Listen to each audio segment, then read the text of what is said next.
कहानी की शुरुआत में हमें अफगानिस्तान में मौजूद अमेरिकी सेना के एक बेस को दिखाया जाता है। अचानक उन्हें खबर मिलती है कि 10वीं माउंटेन डिवीजन का काफिला एक खतरनाक इलाके में फंस गया है, जहां आतंकवादियों का खतरा बना रहता है। इसलिए बेस से एक इंजीनियर पेट्रोल टीम को उनकी मदद के लिए भेजा जाता है। कुछ ही समय में टीम का इंजीनियर, जिसे सब थॉर कहते हैं, समस्या का कारण ढूंढ लेता है। असल में फास्फोरस टैंक से काफी लीकेज हो रहा था, जिससे वेंटिलेशन सिस्टम पूरी तरह बंद हो गया था। इसी वजह से ये हालत बनी। साथ ही वो एक थ्योरी भी समझाता है कि जब वेंटिलेशन बंद हो जाता है तो अंदर की गर्मी बाहर नहीं निकल पाती, जिससे प्रेशर बढ़ता जाता है और आखिर में रेडिएटर फट जाता है। यही थ्योरी आगे चलकर इस फिल्म का बड़ा संकेत बनती है। इसी दौरान थॉर नोटिस करता है कि उसका छोटा भाई, जो टीम का लीडर है, थोड़ा परेशान और खोया हुआ लग रहा है। वो उससे पूछता है कि आखिर उसके दिमाग में क्या चल रहा है। भाई बिना कुछ छुपाए कहता है कि वो अभी भी रेंजर बनने का सपना देखता है। रेंजर अमेरिकी सेना की एक बेहद खास और ताकतवर यूनिट होती है, जो हमारे यहाँ की रिकॉन यूनिट जैसी मानी जा सकती है। ये लोग अक्सर सबसे पहले युद्ध के मैदान में पहुंचते हैं और बाकी सेना की मदद करते हैं। थॉर कहता है कि अगर वो 18 साल का होता तो शायद वो भी ये चुनौती लेता, लेकिन अब युद्ध की तकलीफों ने उसे अंदर से थका दिया है। अब उसकी बस एक ही इच्छा है कि वो और उसका भाई सुरक्षित रिटायर हो जाए। लेकिन भाई के समझाने पर थॉर मान जाता है। तभी अचानक दुश्मन हमला कर देता है। भारी गोलाबारी शुरू हो जाती है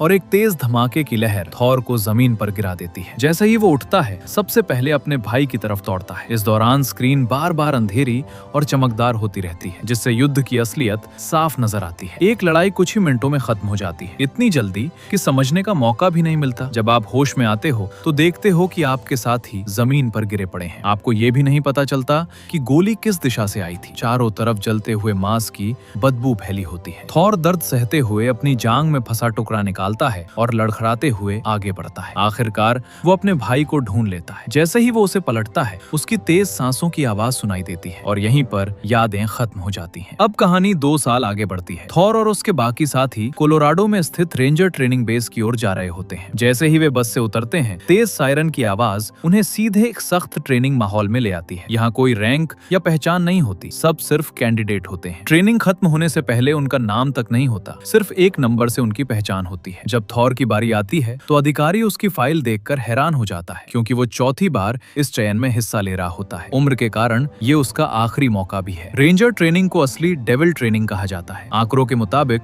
हर साल इसमें पास होने वालों की संख्या 50% से भी कम होती है। सभी सैनिकों को कठिन मार्च और कई खतरनाक टेस्ट पार करने पड़ते हैं। अंत में जो फिनिश लाइन तक पहुंचता है, वही रेंजर बैज और ब्राउन बैरेट हासिल करता है। ट्रेनिंग शुरू होते ही हर किसी को अपनी पूरी ताकत झोंकनी पड़ती है। थॉर पहले 3 बार ये ट्रेनिंग कर चुका है, इसलिए शुरुआती स्टेज उसके लिए आसान होते हैं। वहीं बाकी लोग धीरे धीरे थकने लगते हैं। कुछ तो पहले दिन ही बाहर हो जाते हैं। थॉर हमेशा एकदम शांत और मजबूत खड़ा रहता है, जैसे कोई पत्थर की मूर्ति हो। उसकी आंखों में ठंडापन और एक अजीब सा इरादा साफ नजर आता है। बाकी लोगों के लिए ये सिर्फ एक चयन है, लेकिन उसके लिए ये खुद को साबित करने का मौका और एक वादा है। जब भारी वजन लेकर दौड़ने की बारी आती है तो वो सबसे आगे निकल जाता है और बाकी सबको पीछे छोड़ देता है। उसकी परफॉर्मेंस देखकर इंस्ट्रक्टर भी हैरान रह जाते हैं। अब ट्रेनिंग चौथे हफ्ते में पहुंच चुकी है। धीरे धीरे लोग उसकी तरफ ध्यान देने लगते हैं और सोचने लगते हैं कि ये आदमी आखिर है कौन। फिर एक दिन शूटिंग ट्रेनिंग से पहले, लेकिन उनके जवाब इंस्ट्रक्टर को प्रभावित नहीं करते। उसका छोटा सा सन्नाटा ये इशारा देता है कि 2 साल पहले की वो लड़ाई भले छोटी थी, लेकिन उसने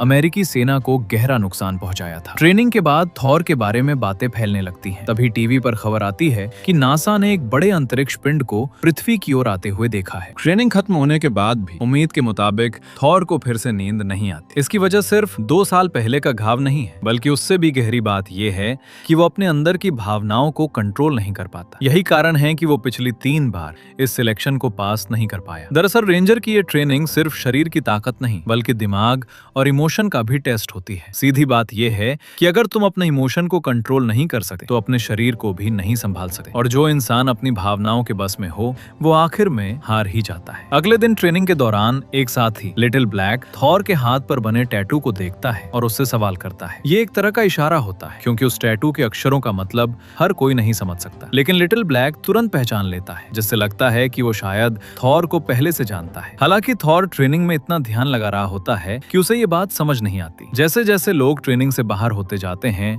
बाकी बची ट्रेनिंग और भी ज्यादा मुश्किल होती जाती है। हर बार जब थॉर गोलाबारी के बीच दौड़ता है तो उसे ऐसा लगता है जैसे वो फिर फिर से 2 साल पहले वाले युद्ध में पहुंच गया हो। आखिरी ट्रेनिंग जल्दी ही आ जाती है। इसमें उन्हें भारी वजन के साथ पानी के अंदर चलना होता है। ये सिर्फ ताकत नहीं बल्कि धैर्य और सांस रोकने की क्षमता का भी टेस्ट है। थॉर के आसपास के कई साथी हार मान लेते हैं, लेकिन वो अकेला आगे बढ़ता रहता है। हर कदम उसके लिए एक मानसिक लड़ाई जैसा होता है। चलते चलते उसे फिर वही पुरानी यादें सताने लगती हैं, जब वो अपने घायल भाई को उठाकर बेस की तरफ जा रहा था। उस समय उसके मन में क्या चल रहा था ये अब मायने नहीं रखता। सबसे बड़ी बात ये है कि वो आखिर तक टिक नहीं पाया था, ठीक वैसे ही जैसे अब फिनिश लाइन से पहले ही गिर जाता है। ये सब एक इंस्ट्रक्टर देख लेता है और वो थॉर से बात करने का फैसला करता है। बाकी सभी को लगता है कि अब थॉर को बाहर कर दिया जाएगा और खुद थॉर भी पूरी तरह निराश हो जाता है। इसी बीच ऑफिस के बाहर इंतजार करते हुए टीवी पर फिर से खबर चलती है कि नासा ने जिस एस्ट्रॉइड को देखा था उसमें कुछ अजीब बदलाव आ रहे हैं। वैज्ञानिक भी इसे लेकर कंफ्यूज हैं। अब ये साफ हो जाता है कि ये कोई फेक न्यूज नहीं है और हो सकता है इंसानों को सच में किसी बाहरी खतरे का सामना करना पड़े। तभी थॉर को अंदर बुलाया जाता है। इंस्ट्रक्टर्स काफी सोच विचार के बाद उसे बाहर कर देते हैं। वजह साफ और कड़वी होती है। थॉर के पास जबरदस्त ताकत है और उसमें एक स्पेशल सोल्जर बनने की पूरी क्षमता भी है। वो इस बैच का सबसे बेहतरीन कैंडिडेट है, लेकिन उसकी सबसे बड़ी कमजोरी भी उतनी ही साफ है। आमतौर पर कोई सैनिक इतनी मुश्किलों से गुजरने के बाद कुछ समय आराम करता है, लेकिन थॉर ने ऐसा नहीं किया। उल्टा उसने तुरंत रेंजर ट्रेनिंग के लिए अप्लाई कर दिया। इससे साफ होता है कि उसके अंदर कोई ऐसी जिद है जिसे वो छोड़ नहीं पा रहा। फिर भी थॉर हार मानने को तैयार नहीं होता। वो अपनी बात पर डटा रहता है और आखिरकार इंस्ट्रक्टर्स उसे एक आखिरी मौका देने का फैसला करते हैं। अब एक फाइनल मिशन तय होता है। जो कैंडिडेट बचे हैं उन्हें 2 ब्लैक हॉक हेलीकॉप्टर से दुश्मन के इलाके के पीछे उतारा जाएगा। उनका पहला टारगेट है गिरे हुए विमान को नष्ट करना, ताकि वो दुश्मनों के हाथ न लगे। इसके बाद उन्हें 8 किलोमीटर दूर एक गांव तक पैदल जाना है और वहां बंदी बनाए गए पायलट को बचाना है। ये एक टीम मिशन है जिसमें हर किसी की क्षमता और आपसी तालमेल को परखा जाएगा। थॉर को इस टीम का लीडर बनाया जाता है और उसे पूरे मिशन की जिम्मेदारी दी जाती है। उनके पास सिर्फ 24 घंटे का समय होता है। उड़ान के दौरान वे एक प्राइवेट माइनिंग एरिया के ऊपर से गुजरते हैं। पिछले 8 हफ्तों की ट्रेनिंग में वे कभी यहाँ नहीं आए थे, जिससे साफ है कि वे अपने तय रास्ते से भटक गए हैं। आमतौर पर हेलीकॉप्टर की फ्लाइट पहले से तय होती है और रडार से कंट्रोल होती है, इसलिए ऐसा होना असामान्य है। इसका मतलब है कि आसपास कहीं सिग्नल में दखल देने वाला कोई उपकरण मौजूद है। फिर भी वे किसी तरह सही जगह पहुंच जाते हैं और हेलीकॉप्टर उन्हें छोड़कर वापस लौट जाते हैं। अब असली परीक्षा शुरू होती है। चलने से पहले थॉर दिशा और समय चेक करता है और अपनी घड़ी में टाइमर सेट करता है। वो बस एक लाइन बोलता है, तुम लोग तैयार हो? लेकिन उसके इस ठंडे रवैये से बाकी सैनिकों का उत्साह कम हो जाता है। असल में मिशन से पहले टीम का हौसला बढ़ाना भी जरूरी होता है। लिटिल ब्लैक ये बात समझ जाता है और माहौल संभालने के लिए आगे आता है। इस समय सूरज ढल चुका होता है और अंधेरा बढ़ने लगता है, जिससे उनका रास्ता और मुश्किल हो जाता है। थॉर की अगुवाई में वे किसी तरह अंधेरा होने से पहले रेड जोन पार कर लेते हैं, जिसका मतलब है कि वे अपने लक्ष्य के करीब पहुंच गए हैं। लिटिल ब्लैक 20 मिनट का आराम करने की सलाह देता है, क्योंकि सभी की ताकत खत्म होने के कगार पर है। साथ ही इंस्ट्रक्टर्स कभी भी हमला कर सकते हैं, इसलिए ऊर्जा बचाना जरूरी है। थॉर मान जाता है और एक गार्ड तैनात करके सबको आराम करने देता है। तभी अचानक एक जोरदार धमाका होता है, जिससे सब चौंक जाते हैं। कुछ लोग सोचते हैं कि ये इंस्ट्रक्टर्स का तरीका है उन्हें सतर्क रखने का, लेकिन थॉर को कुछ गड़बड़ महसूस होती है। वो तुरंत आगे बढ़ने का फैसला करता है। जैसे ही सुबह होती है वे नदी के पास एक टारगेट देखते हैं। दिखने में ये उनकी कल्पना वाले विमान जैसा नहीं होता, लेकिन उस जगह पर और कोई चीज भी नहीं होती, इसलिए थॉर मान लेता है कि यही उनका टारगेट है। तभी एक साथी शक जताता है कि ब्रीफिंग में बताए गए कोऑर्डिनेट्स और इस जगह में काफी अंतर है। सबसे बड़ी बात, उनका कंपास भी सही काम नहीं कर रहा होता। इसी बीच कम्युनिकेशन सिस्टम में भी दिक्कत आने लगती है और अजीब आवाजें सुनाई देती हैं। अब उनके पास ज्यादा सोचने का अपनी पोजीशन लेने का आदेश देता है और बम लगाने वाली टीम आगे बढ़ जाती है। लेकिन तभी थॉर देखता है कि आसपास के पक्षी अचानक डर कर एक दिशा में उड़ने लगते हैं। वो उस दिशा में देखता है और उसे एक चमक दिखाई देती है। उसे लगता है कि उसने इंस्ट्रक्टर्स की छिपने की जगह ढूंढ ली है। वो लिटिल ब्लैक को कवर देने का इशारा करता है और खुद वहां पहुंचता है, लेकिन जैसे ही वो पास जाता है वो चौंक जाता है, क्योंकि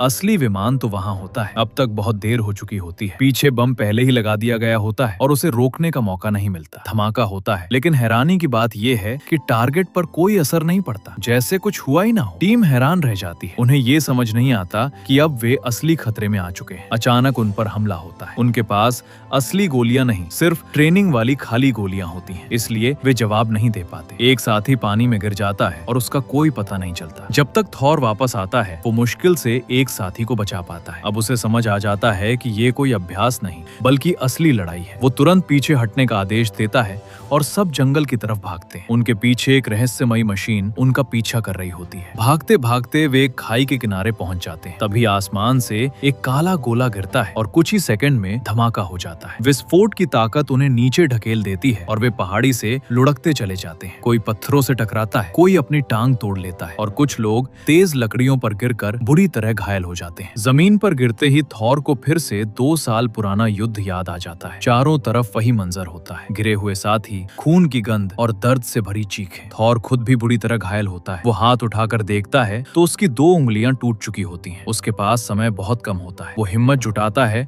और जोर से चिल्लाते हुए अपनी उंगलियों को वापस सीधा करता है। दर्द की तेज लहर के साथ वो फिर से होश में आता है। चारों तरफ साथी दर्द से करा रहे होते हैं। किसी का खून रुक नहीं रहा, पट्टियां भी बेकार हो चुकी हैं। लिटिल ब्लैक की जांग में चोट लगी होती है और वो लड़ने के काबिल नहीं बचता। थॉर जल्दी जल्दी बचे हुए लोगों की गिनती करता है। बम वाली टीम पूरी तरह खत्म हो चुकी होती है और बाकी लोग या तो घायल हैं या मर चुके हैं। अब हालात पूरी तरह उसके खिलाफ हो चुके हैं और समय तेजी से खत्म हो रहा था। खाई से गिरते वक्त उनका एक साथी कहीं गायब हो जाता है। अब हालत ऐसी होती है कि उन्हें समझ ही नहीं आता कि दुश्मन किस तरफ से आकर रहा है। इसलिए सबसे जरूरी हो जाता है कि वे जल्दी से जल्दी अपने हेडक्वार्टर से संपर्क करें। बाकी बचे लोगों को बचाने के लिए थॉर खुद जोखिम उठाकर वापस ऊपर चढ़ने का फैसला करता है। लेकिन ऊपर का नजारा पूरी तरह बदल चुका होता है। जहाँ पहले पहाड़ी थी, अब वहाँ सिर्फ जली हुई जमीन बची होती है। पास पड़े साथियों के शरीर पूरी तरह जल चुके होते हैं और कई के शरीर अधूरे रह गए होते हैं। ये देखकर साफ समझ आता है कि वे बहुत भयानक हमले का शिकार हुए थे। थॉर संभलते हुए आगे बढ़ता है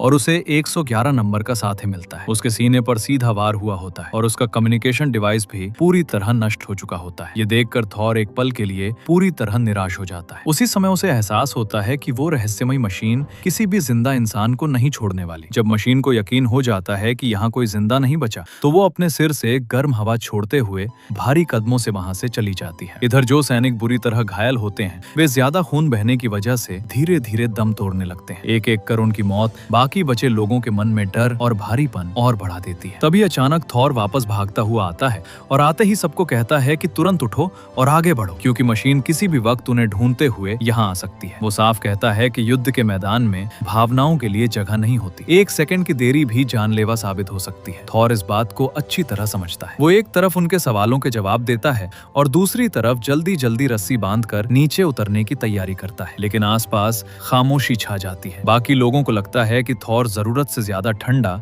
और सख्त हो गया है। ऐसे समय में फिर से लिटिल ब्लैक उन्हें समझाता है कि अभी सबसे जरूरी है टीम लीडर की बात मानना। थॉर सबके हथियार नीचे फेंक देता है क्योंकि अब वे किसी काम के नहीं रह गए होते। उल्टा उन्हें साथ ले जाना बोझ बन सकता है। इसके बाद जब बाकी लोग सुरक्षित नीचे उतर जाते हैं तो थॉर सोचता है कि वो खुद सबसे आखिर में जाएगा और पहले लिटिल ब्लैक को नीचे भेजेगा। लेकिन तभी एक और साथी कहता है कि थॉर को नीचे रहकर बाकी लोगों को संभालना चाहिए क्योंकि वही इस टीम का लीडर है। फिर वो साथी लिटिल ब्लैक को धीरे धीरे नीचे उतारता है, लेकिन उसकी हालत को देखकर वो अपनी स्पीड कम कर देता है। तभी थॉर नोटिस करता है कि उसका कंपास अचानक तेजी से घूमने लगता है, जैसे पागल हो गया हो। अब उसे पहले की सारी अजीब घटनाएं याद आ जाती हैं और वो तुरंत समझ जाता है कि वो मशीन पास ही कहीं है। जैसे ही रस्सी का सहारा ढीला पड़ता है, लिटिल ब्लैक तेजी से नीचे गिरता है और जोर से जमीन पर टकराता है। वो कुछ समझ पाता उससे पहले ही ऊपर से उसके साथी का आधा शरीर नीचे गिरता है। उसी समय ऊपर से तेज गड़गड़ाहट की आवाज आने लगती है और बहुत सारे पत्थर नीचे गिरने लगते हैं। ये देखकर सभी लोग पूरी तरह चुप हो जाते हैं और सांस रोककर छिपे रहते हैं।